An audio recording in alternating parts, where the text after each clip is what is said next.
നമസ്കാരം. കലാകൗമുദി ഓൺലൈനിലേക്ക് സ്വാഗതം. മുസ്ലിം ലീഗിനെ വീണ്ടും പി കെ കുഞ്ഞാലിക്കുട്ടി തന്നെ നയിക്കും. പി കെ കുഞ്ഞാലിക്കുട്ടി സജീവ രാഷ്ട്രീയം ഉപേക്ഷിക്കുന്നു, തെരഞ്ഞെടുപ്പ് രാഷ്ട്രീയം ഉപേക്ഷിക്കുന്നു, അദ്ദേഹം ഇനി മത്സരിക്കാനില്ല തുടങ്ങിയ ചർച്ചകളും സംസാരങ്ങളും കേരളീയ സമൂഹത്തിൽ കഴിഞ്ഞ ഇടയെ വ്യാപകമായിരുന്നു. മാത്രമല്ല, പല നേതാക്കളും പി കെ കുഞ്ഞാലിക്കുട്ടി ഒരു റിട്ടയർമെൻറ്റ് മൂഡിലാണെന്നുള്ള സൂചനയും നൽകിയിരുന്നു. ഇതിനെയെല്ലാം പാടെ തള്ളിക്കളഞ്ഞുകൊണ്ടാണ് 2026 നിയമസഭാ തെരഞ്ഞെടുപ്പിലും പി കെ കുഞ്ഞാലിക്കുട്ടി തന്നെ ഇന്ത്യൻ യൂണിയൻ മുസ്ലിം ലീഗിനെ കേരളത്തിൽ നയിക്കുമെന്ന് പാണക്കാട് സാദിഖ് അലി ശിഹാബ് തങ്ങൾ വ്യക്തമാക്കിയിരിക്കുന്നത്. പി കെ കുഞ്ഞാലിക്കുട്ടിക്ക് മാത്രമേ ലീഗിനെ മുന്നോട്ട് കൊണ്ടുപോകാൻ കഴിയുള്ളൂ എന്നും തെരഞ്ഞെടുപ്പ് തന്ത്രങ്ങൾ ആവിഷ്കരിക്കാൻ കഴിയുള്ളൂന്നുമാണ് പാണക്കാട് കുടുംബം ഇപ്പോഴും വിശ്വസിക്കുന്നത്. പി കെ കുഞ്ഞാലിക്കുട്ടിയെ ഇനി തെരഞ്ഞെടുപ്പിൽ മത്സരിപ്പിക്കാതിരിക്കാനുള്ള ചില നീക്കങ്ങളൊക്കെ ലീഗിനുള്ളിൽ നിന്നുണ്ടായെങ്കിലും അതെല്ലാം പാണക്കാട് കുടുംബം തന്നെ ഇടപെട്ട് മുളയിലെ നുള്ളിക്കളഞ്ഞു. ഏതായാലും കുഞ്ഞാലിക്കുട്ടിയുടെ കയ്യിൽ ലീഗിൻ്റെ കടിഞ്ഞാൺ ഭദ്രമാണെന്നാണ് പാണക്കാട് കുടുംബം വിശ്വസിക്കുന്നത്. പാണക്കാട് തങ്ങന്മാർ പറയുന്നതിനപ്പുറത്തേക്ക് ഇപ്പോൾ ലീഗിൽ ഒന്നും നടക്കില്ല. പാണക്കാട് തങ്ങന്മാർ എന്ത് പറയണമെന്ന് പി കെ കുഞ്ഞാലിക്കുട്ടി നിശ്ചയിക്കുകയും ചെയ്യും. കഴിഞ്ഞ 35 വർഷമായി ലീഗിൻ്റെ അവസ്ഥ അങ്ങനെയാണ്.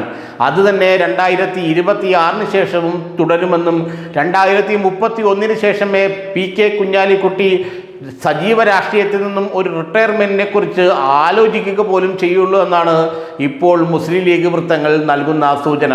കുഞ്ഞാലിക്കുട്ടി ഇല്ലെങ്കിൽ ലീഗിൻ്റെ തെരഞ്ഞെടുപ്പ് തന്ത്രങ്ങൾ ആവിഷ്കരിക്കാൻ കഴിയില്ല, ലീഗിന് ഫണ്ട് ഉണ്ടാക്കാൻ കഴിയില്ല. മറ്റ് രാഷ്ട്രീയ കക്ഷികളുമായി, പ്രത്യേകിച്ച് CPM BJP പോലുള്ള കക്ഷികളുമായി ഒരു അന്തർധാര അല്ലെങ്കിൽ ഒരു ഇന്നർ സർക്കിൾ ചർച്ച നടത്താനൊന്നും പി കെ കുഞ്ഞാലിക്കുട്ടി ഇല്ലാതെ ലീഗിൽ കഴിയില്ല. പ്രസംഗിക്കാനും ആളെ കൂട്ടാനും നിരവധി പേരുണ്ടെങ്കിലും കാര്യങ്ങൾ ഓപ്പറേറ്റ് ചെയ്യാൻ, വരികൾക്കിടയിലൂടെ കാര്യങ്ങൾ കൊണ്ടുപോകാൻ, രഹസ്യമായി അന്തർധാരകൾ സൃഷ്ടിക്കാൻ ഇതെല്ലാം പി കെ കുഞ്ഞാലിക്കുട്ടി എന്ന മാന്ത്രികന് മാത്രം കഴിയുന്ന കാര്യമാണ്. അതുകൊണ്ട് തന്നെ കുഞ്ഞാലിക്കുട്ടി ഇല്ലാത്ത ഒരു തെരഞ്ഞെടുപ്പ് ആലോചിക്കാനേ മുസ്ലിം ലീഗിന് വയ്യ. 2026 സ്ഥാനാർത്ഥി നിർണയം അടക്കം മുസ്ലിം ലീഗിൻ്റെ എല്ലാ കാര്യങ്ങളിലും അവസാന വാക്ക് സാക്ഷാൽ പാണ്ടിക്കടവത്ത് പി കുഞ്ഞാലിക്കുട്ടി തന്നെയായിരിക്കും. അക്കാര്യത്തിൽ ഒരു ചെറു വിരൽ പോലും കുഞ്ഞാലിക്കുട്ടിക്കെതിരെ ലീഗിൽ ഉയരില്ലെന്ന് പാണക്കാട് തങ്ങൾ വാക്ക് കൊടുത്തിട്ടുമുണ്ട്. ഏതായാലും കുഞ്ഞാലിക്കുട്ടി നിശ്ചയിക്കുന്നവർ തന്നെയായിരിക്കും ഇത്തവണ ലീഗിൻ്റെ സ്ഥാനാർത്ഥികളായി മത്സരിക്കാൻ പോകുന്നത്. ഏത് തരത്തിലുള്ള രാഷ്ട്രീയ തന്ത്രം ആവിഷ്കരിക്കണം, ആരെയൊക്കെ കൂടെ നിർത്തണം, UDF-നോടുള്ള സമീപനം എങ്ങനെയായിരിക്കണം, CPM-നോട് സമീപനം എങ്ങനെയായിരിക്കണം, BJP-യെ എങ്ങനെ കൈകാര്യം ചെയ്യാം, ഇതെല്ലാത്തിൻ്റെയും അവസാന വാക്ക് ലീഗിൽ കുഞ്ഞാലിക്കുട്ടി തന്നെയാണ്. അതുകൊണ്ട് 2026 തിരഞ്ഞെടുപ്പിലും മുസ്ലിം ലീഗിനെ കേരളത്തിൽ ചോദ്യം ചെയ്യപ്പെടാതെ നയിക്കുന്നതും പി കെ കുഞ്ഞാലിക്കുട്ടി മാത്രമായിരിക്കും. മാത്രമല്ല, വേറൊന്നുകൂടിയുണ്ട്. കോൺഗ്രസിൽ മുഖ്യമന്ത്രി സ്ഥാനത്തേക്ക് തർക്കം രൂക്ഷമാകുമ്പോൾ കൃത്യമായ ഇടപെടൽ നടത്താൻ കഴിയുന്ന ഏക ഘടകകക്ഷി നേതാവും പി കെ കുഞ്ഞാലിക്കുട്ടിയാണ്. അതുകൊണ്ട് തന്നെയാണ് പാണക്കാട് തങ്ങൾ പറഞ്ഞത് കുഞ്ഞാലിക്കുട്ടി തന്നെ അടുത്ത തെരഞ്ഞെടുപ്പിൽ ലീഗിനെ നയിക്കുമെന്ന്. കാരണം CPM-ലും കോൺഗ്രസിലും, എന്തിന് BJP-യിൽ പോലും ഒരു ചർച്ച നടത്തി ആളുകളെ അല്ലെങ്കിൽ നേതാക്കളെ തങ്ങൾക്കൊപ്പം കൊണ്ടുവന്ന് അത്തരത്തിലുള്ള രാഷ്ട്രീയ തന്ത്രങ്ങളൊക്കെ ആവിഷ്കരിക്കാൻ കഴിയുന്ന ഏക മനുഷ്യൻ കുഞ്ഞാലിക്കുട്ടിയാണ്.